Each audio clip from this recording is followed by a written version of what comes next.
صحیح بخاری حدیث نمبر 71۔ رسول اللہ صلی اللہ علیہ وسلم نے فرمایا، جس شخص کے ساتھ اللہ تعالی بھلائی کا ارادہ کرے اسے دین کی سمجھ عنایت فرما دیتا ہے، اور میں تو محض تقسیم کرنے والا ہوں،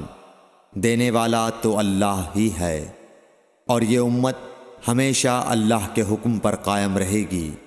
اور جو شخص ان کی مخالفت کرے گا انہیں نقصان نہیں پہنچا سکے گا یہاں تک کہ اللہ کا حکم قیامت آ جائے اور یہ عالم فنا ہو جائے۔